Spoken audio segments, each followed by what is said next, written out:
Gallery থেকে কী বলছে এগুলি সত্যি কথা মাথায় নিয়ে কিন্তু ক্রিকেট খেলা যায় না। যখন আপনি অ্যাজ এ প্রফেশনাল ক্রিকেটার এইসব জিনিস চিন্তা করে কিন্তু আপনি কখনো ভালো ডেলিভার করতে পারবেন না। তো এইসব জিনিস ব্যাক অফ মাইন্ডে থাকেই না, আমার পার্সোনালি থাকে না, আদার্সদেরটা বলতে পারবো না। বাট আমি আমার জায়গা থেকে চেষ্টা করছি আমার যেগুলি প্ল্যান ছিল ওই প্ল্যান ওয়াইজ যেন ডেলিভারি করতে পারি, এগুলি যেন এই জিনিসগুলি যেন আমি কোনোভাবে ইম্প্যাক্ট না ফেলে আমাকে।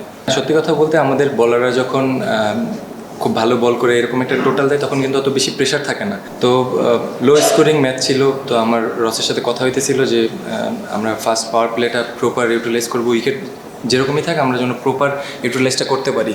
তো ওই জিনিসটা রাইটি লেফটি যখন আসতেছিল আমি ওর সাথে কথা বলতেছিলাম, ওই জিনিসটা প্রপার ইউটিলাইজ করার চেষ্টা করতেছিলাম। দেন দুজনে আন্ডারস্ট্যান্ডিং ভালো হওয়ার জন্য কন্টিনিউ লম্বা হচ্ছে না, একটু নাই ভাই, এটা পার্সোনাল মিস্টেক, এর জন্য হচ্ছে নিজের উপর একটা ব্যাড রিয়াকশন আসছে। না, উইকেট কিন্তু ইজি ছিল না। ফার্স্ট ইনিংসের তুলনায় চিন্তা করতে গেলে ডেফিনেটলি একটু ইজি ছিল। ফার্স্ট ইনিংসে কিন্তু বল খুবই গ্রিপ করতেছিল, তো সেকেন্ড ইনিংসেও কিছু বল হোল্ড করতেছিল। তো ওইটার সাথে বারে বারে আমি পার্টনারের সাথে ওইটাই কথা বলতেছিলাম যে কিছু বল স্কিডেই জোরে আসতেছে, কিছু বল হোল্ড করে আসতেছে। তো ওই জিনিসটা জাস্ট অ্যাডজাস্ট করার চেষ্টা করছি। এই যে এখন বললেন এখনই মাথায় আসলো যে টেবিল টপার টুর্নামেন্টের আগে এগুলি যখন শেষ হয়েছে তখনই ব্রেন থেকে আউট হয়ে গেছে। জাস্ট কনসেন্ট্রেশন অনলি এই টুর্নামেন্টে ছিল, ফার্স্ট ম্যাচে ছিল। তো আমি চেষ্টা করছি যেন ফার্স্ট ম্যাচ থেকে যেন আমার যেটা আমি যেভাবে প্রিপেয়ার্ড হয়েছি ওইভাবে যেন ওয়েল মেনটেন করে যেন ডেলিভার করতে পারি। টু বি অনেস্ট এগুলি মাথায় ছিল না। না, টু বি অনেস্ট আমাদের টিমের জেল এখন খুবই ভালো আছে, তো এটা জাস্ট কন্টিনিউ করতে হবে।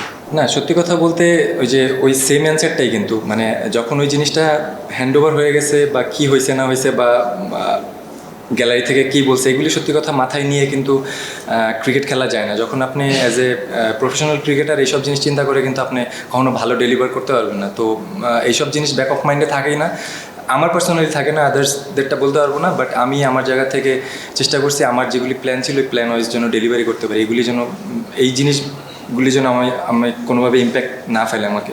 আমার কাছে ফিল হয়েছে যখন মানে ও সিচুয়েশনটা বুঝতে পারতেছে যে আমি কি মাইন্ডে আছি, যখন ও দেখতেছে আমি ওভার এক্সাইটেড, আমি এখন বড় শটে যাবো, তখন এসে কিন্তু আমাকে হোল্ড করতেছে যে মেয়েটা এখন দরকার নেই। তো আমি আবার ওই জিনিসটা ওর সাথে শেয়ার করতেছি, যখন লেফটি দেখতেছি বল যখন হোল্ড করতেছে আমি বলছি যে তুমি আমারে টেক ওভার করো। এই জিনিসগুলি ওর মতন ব্যাটসম্যানটা যখন নন স্ট্রাইকারে থাকে তখন আপনার জন্য ব্যাটিং করতে ইজি হয়। তো ডেফিনেটলি আমার জন্য ইজি হচ্ছে, আমিও চেষ্টা করতেছি ওর প্রপার ফিডব্যাক দেওয়ার জন্য। না, টু বি অনেস্ট এই টাইপের প্লেয়াররা কিন্তু ওয়ার্ল্ডে সব জায়গায় সব রকম উইকেটে কিন্তু ক্রিকেট খেলে ইউজ টু। তো আমার কাছে ওরকমভাবে সারপ্রাইজ লাগে না, আমি মানে আমার কাছে এক্সপেক্টেড, মানে এক্সট্রাঅর্ডিনারি না। হ্যাঁ, এক্স্যাক্টলি, এটা আমি এগ্রি করবো আপনার সাথে, কারণ আমি ওর সাথে কথা বলতেছিলাম যে ওই জায়গার উইকেট কেমন ছিল, কন্ডিশন কেমন ছিল। আমারও কিন্তু এখানে খেলার কথা ছিল, সামহাও আমার ফার্স্ট ক্লাসের জন্য আমি যেতে পারিনি। তো ওর সাথে এই ব্যাপারটা নিয়ে কালকেও ডিসকাস করছি যে তোমার কাছে উইকেট কেমন লাগলো। তো ও বললো যে জিনিসটা শেয়ার করলো যে ভেরি সিমিলার। তো ওইখানে যেহেতু কন্টিনিউ রান করে আসছে আমি ওর উপর 100% কনফিডেন্স ছিলাম যে ওই জায়গাটা কন্টেন্ট করবে, ওই জিনিসটাই রেগুলার কন্টেন্ট করবে। তো ওই জিনিসটা নিয়ে ডিসকাস হয়েছে, ওভারঅল এক্সট্রা ওইভাবে কথা হয় না। তো ডেফিনেটলি ওই জিনিসটা হেল্প করছে। না দেখেন, আমরা তো আমার কাছে ওরকম আপনি যেভাবে বলতেছেন আমরা কিন্তু একটা ম্যাচ জাস্ট টপ অর্ডাররা ওই দিন আমরা ভালো স্টার্ট করছি, সামহাও আমাদের জাস্ট টপ অর্ডারে একটু ক্লপস করছে দেখে হচ্ছে আমরা কন্টিনিউ করতে পারি না। আদারওয়াইজ তো আমরা 3টা ম্যাচ ভালো স্টার্ট করছি। তো আমার কাছে ওরকম মনে হয় না যে এক্সট্রাঅর্ডিনারি ম্যাজিক্যাল কোনো কিছু। লাস্ট 4 বছর ধরে চেষ্টা করতেছি ট্রিকি উইকেটে কীভাবে রান করা যায়, রানের অপশনটা কীভাবে বাড়ানো যায়। তো ওই জিনিসগুলি একটু একটু করে ইমপ্রুভ করতেছিলাম, ম্যাচে প্রপার ইউটিলাইজ করার চেষ্টা করতেছি। কিছু ম্যাচে হচ্ছে, কিছু ম্যাচে হচ্ছে না। লাস্টে আরও 3-4টা ম্যাচ মিস করে গেছি, একদম ফিনিশিংয়ের কাছে যায় আউট হয়ে গেছি। তো এটা আমি লাস্ট বেশ কিছু ইন্টারভিউতেও বলছি যে আমি এখন চাচ্ছি যেন জিনিসটা ফিনিশ করে আসতে পারি। আজকেও 12-14 রান লাগে, ওইটা আমি শেষ করতে পারলাম না। তো এই জিনিসগুলি লার্ন করার চেষ্টা করতেছি। স্ট্রাইক রেট নিয়ে টু বি অনেস্ট চিন্তা করতেছি না, কারণ আমি আমার স্ট্রেংথ জানি যে আমি কীভাবে কোন জায়গাতে রান করি। তো ওই জিনিসগুলি just day by day improve করার চেষ্টা করতেছি। টু বি অনেস্ট এই অ্যান্সার এটা আমি দিতে পারতেছি না, আপনি এক্সট্রিমলি সরি।